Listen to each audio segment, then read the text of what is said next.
Hey guys, welcome back to another video. If you're new to my channel, hi, my name is Miranda and I teach about anything and everything related to the trucking industry and how to navigate it. So if this is a topic that interests you, feel free to subscribe down below. So a few days ago, I released the first video of a series of predictions for 2023 as it relates to the trucking industry.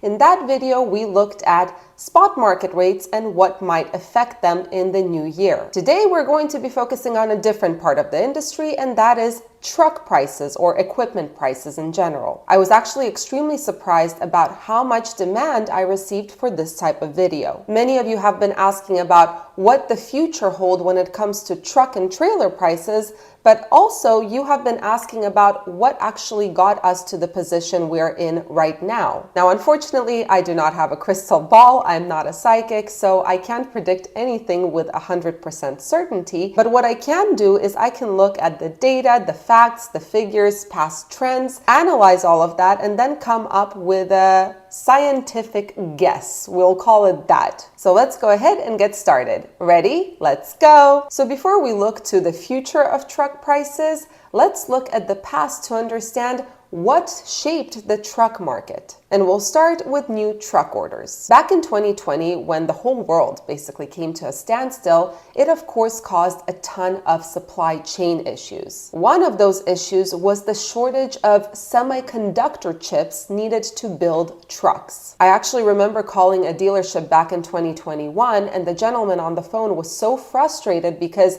he told me he had so many trucks that were pretty much ready to go. They were built, but because they were missing these chips, he could not deliver them to his customers. Here is a chart by Statista, and it will show us the production volumes for heavy-duty trucks. Obviously, 2020 was the absolute worst of it. Production dipped quite a bit in 2020 due to the shutdowns and, of course, due to the missing parts needed to actually complete build orders for trucks. Now, if we look at 2021, there was a little bit of a rebound here, but nevertheless, the production levels in 2021 were very low compared to the last 3 years. Now, as production started to slow down because of the shutdowns and the lack of parts needed to actually build those trucks, truck orders actually started going up as of April 26, 2020, and really skyrocketed as of August 2020, as you see from this chart right here by Sonar. Now, usually when orders for new trucks spike like this indicates that carriers have a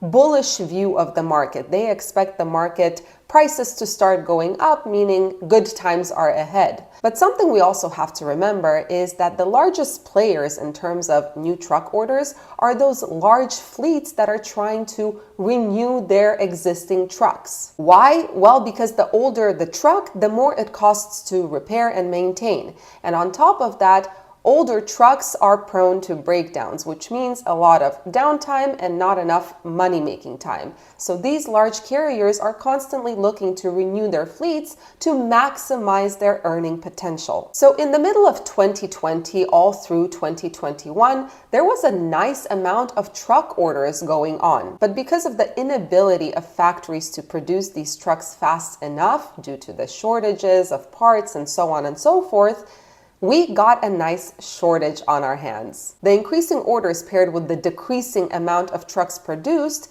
caused backlogs. Now, according to ACT research, back in December of 2021, the wait time for a new truck was around 14 months, meaning people who were to place orders in December of 2021 for a new Class 8 truck would only receive that truck in February of 2023. And this pattern pretty much persisted throughout 2021. I remember last year we were looking to expand our fleet and we were looking at new trucks. And I called dealership after dealership after dealership, and no one was taking orders. Some were so overwhelmed with existing orders that they set limits on who could place orders through a particular dealership. For example, I live in Los Angeles County. Our businesses are based in Los Angeles County.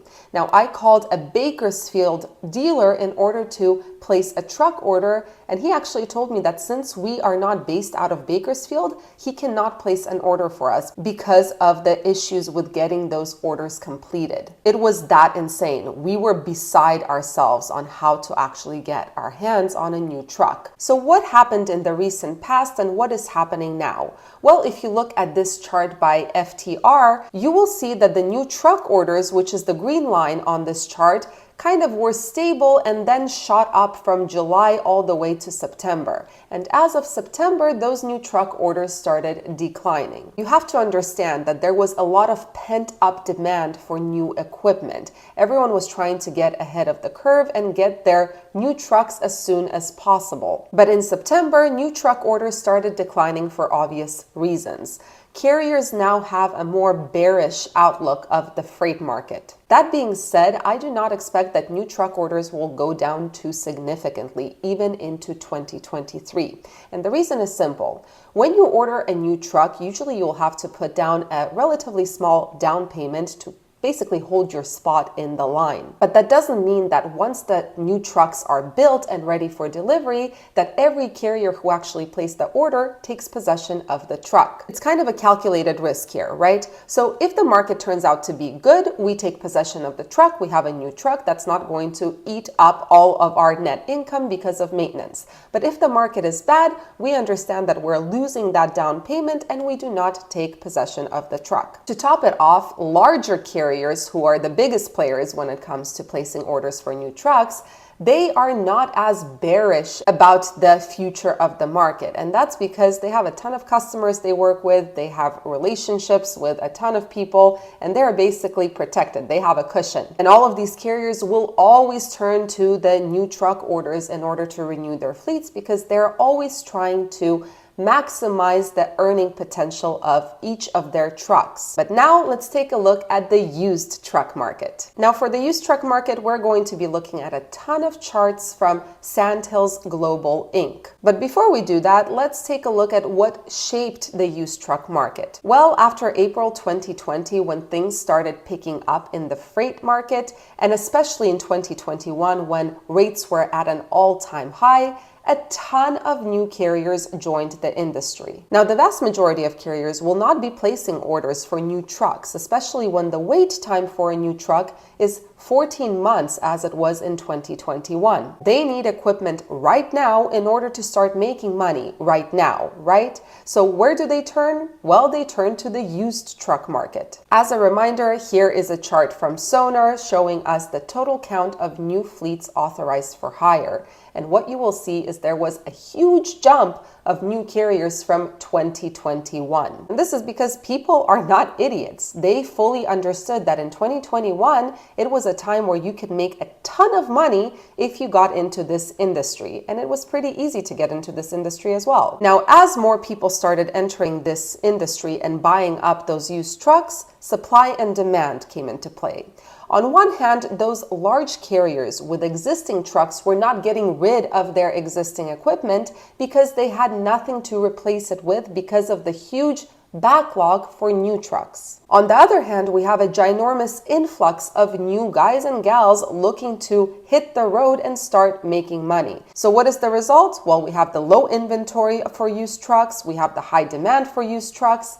Therefore, we have ridiculously overpriced used trucks. Look at this chart for used heavy-duty truck inventory from Sandhills. We can see that from the beginning of 2021, inventory levels for used trucks started to drop off a cliff. And this is because everyone was buying out the used trucks and big fleets were not getting rid of their used trucks because of the inability to get new ones. So the result was this right here. This is a chart by Sandhills again, and you can see the peak between October 2021 and October 2022 for used truck prices. Obviously, people started overpaying for junk, and I'm the first one to admit that we were one of them. We could not get our hands on new equipment fast enough, so of course, with the thought that we're going to expand, we turned to the used truck market and we bought two junkers that are now costing us an arm and a leg to maintain. But I digress. Now in 2022, as the market started cooling, of course, people started either leaving this industry completely and selling off their equipment, or existing small carriers sold off their equipment and started working for the bigger guys. To top it off, some of the new truck orders that were placed in 2020 and 2021 were finally being fulfilled in 2022, which means these bigger fleets and these fleets that were trying to renew their trucks were taking possession of new equipment and getting rid of their old equipment. So inventory levels, if we go back to this chart here, you will see that they started to increase for used trucks. To top it off, demand cooled because no one wants to get involved in the crap storm called the trucking industry in 2022. So with an increasing supply of used trucks and a cooling demand, we can see again from this chart right here how the prices for used trucks started to drop. For example, you can see from this chart right here that a 2019 used truck right now, as of October 2022, and this is the red line, it costs about $79,000. And you can see that it dropped quite a bit from the peak of 2021. Now, by the way, if you're one of those brave souls that is looking to get into the trucking industry right now despite the downturn, this is another visual I have found by Sandhills, and it shows us the average asking price for used equipment. Now, this is for all used equipment, despite what year it is, by region. And you can also see inventory levels here. From this chart, you can see that the best deals are somewhere in the Northeast at the moment, with the lowest average asking price for used trucks. Just some food for thought. Now, what will happen in 2023? Many of you have been asking me, when is it a good time to actually buy a truck? Now, I would be a complete idiot and I would be sabotaging you guys if I said this is a great time to get into the market. But I understand that I'm just one person and I cannot stop anyone from doing what they will do. This is also part of the reason I will be releasing a course on opening and managing a trucking company. People will do what they will do, and the best I can do is provide some guidance, some facts, and maybe potentially prevent people from making huge mistakes along the way. So in my opinion, the 2023 truck prices and sales will depend heavily on what the freight market is doing in 2023. And if you watch the first part of this video series, you see that after doing some research, I do not predict that there is going to be much of a jump from where we are right now in the freight market in the new year. From what I have researched and from my own experience, I understand that new truck orders will probably start going down, but they will not plummet because there will always be fleets that are looking to replace their existing equipment. No one wants to drive an old junker that ends up eating all the profit because of maintenance and then sitting idle half of the time because of breakdowns. But as these fleets continue to order new trucks, take possession of the new trucks, and replace their old equipment, and as smaller carriers sell off their existing equipment, I believe that the inventories for the used trucks will continue to increase throughout 2023, at least until April, when the produce season starts picking up. Now, as these inventories continue to grow and as demand continues to decline for used trucks, I think we're going to see prices drop even further through 2023 for used equipment. Now, before I end this video, I wanted to show you what is going on with the used trailer prices. And it's no surprise here, this is again a chart from Sandhills. You can see that the used trailer market is following a similar pattern to the used truck market. There was a peak in 2021, and now the prices are starting to go down. That being said, the prices right now, as of October 2022, are still ridiculously high. I mean, look at the prices in October 2020, 2019, and 2018. You're still going to be overpaying for the trailer, no matter how you slice it. And once again, for those brave souls that are looking to enter this industry right now despite the downturn, here is a map of the average asking price as well as inventory levels. There's also auction prices here. And you can see from this chart, the Northeast, Southeast, and South Central are pretty good places to go when looking for a used trailer. Anyway, guys, this was the second part of the series of predicting what might happen happen in 2023. Again, unfortunately, I do not have a crystal ball or psychic powers, but what I can do is just analyze the data that is available. Just something that you have to remember, this industry is unpredictable as a whole. The smallest change can cause the biggest wave here. But all we can do is just use what is available to us at our fingertips and try to prepare the best we can. Anyway, guys, I'm wishing you a wonderful weekend. Oh my God, it's finally the weekend. Yay! Be safe, stay healthy, and I will see you in the next video.